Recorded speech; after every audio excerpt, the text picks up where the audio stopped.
Dua hal yang kuminta.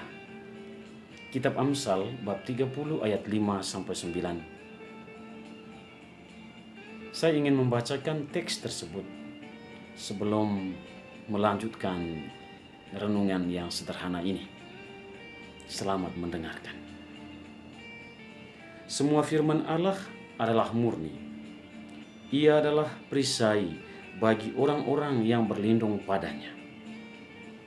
Jangan menambahi firman-Nya, supaya engkau tidak ditegurnya dan dianggap pendusta. Dua hal aku mohon kepadamu, jangan itu kau tolak sebelum aku mati, yakni jauhkanlah daripadaku kecurangan dan kebohongan. Jangan berikan kepadaku kemiskinan atau kekayaan.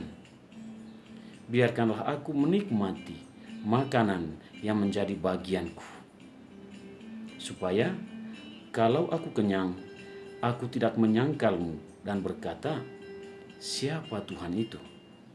Atau kalau aku miskin, aku mencuri dan mencemarkan nama Allahku.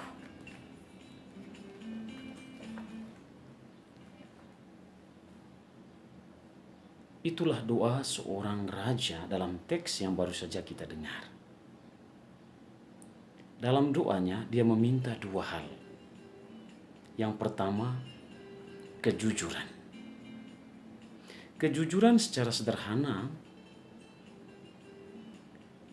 dipahami sebagai sikap yang tidak membohongi Allah, tidak membohongi sesama, dan tidak membohongi diri sendiri.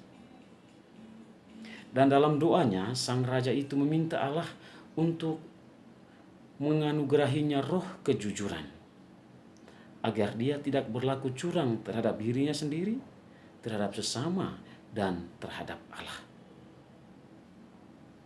Hidup dalam kejujuran, itulah hal yang membahagiakannya.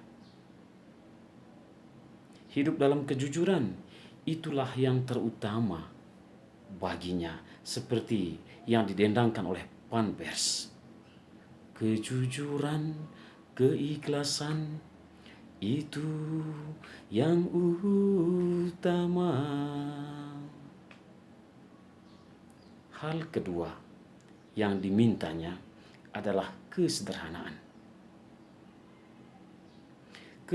Kesederhanaan berarti menerima, puas, dan gembira dengan apa yang dimiliki, dengan apa yang diterima dari Allah.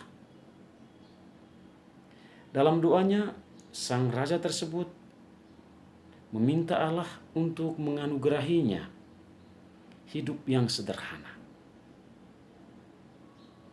Dia meminta Allah untuk memenuhi kebutuhan hariannya, kebutuhan dasarnya seperti makanan dan minuman.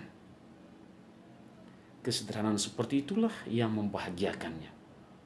Dalam doanya, dia tidak meminta untuk menjadi orang kaya atau memiliki banyak kekayaan, sebab dia sadar kalau dia menjadi orang kaya, kalau dia memiliki banyak kekayaan, bisa saja dia akan berubah menjadi orang ateis, orang yang tidak percaya pada Allah, orang yang melupakan Allah, dan orang yang mengalahkan kekayaannya.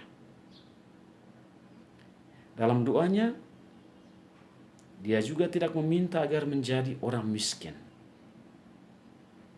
Karena katanya, kalau dia menjadi orang miskin, bisa saja dia akan menjadi pengemis, peminta-minta, dan penganggur. Dia bisa saja menjadi pencuri.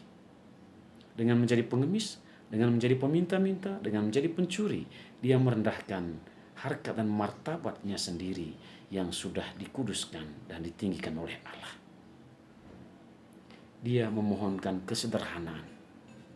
Dia meminta Allah agar diberikan kemampuan supaya dia mampu memenuhi kebutuhan hariannya seperti makanan, minuman, dan hal-hal semacamnya.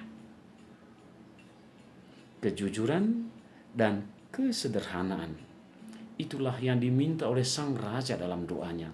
Itulah kedua hal yang membahagiakannya. Semoga kedua hal tersebut, kejujuran dan kesederhanaan, selalu menjadi hal yang kita minta dari Allah dalam doa-doa pribadi kita. Dan semoga kedua hal tersebut selalu kita cari, kita dapati, dan kita hidupi dalam kehidupan kita setiap hari. Semoga.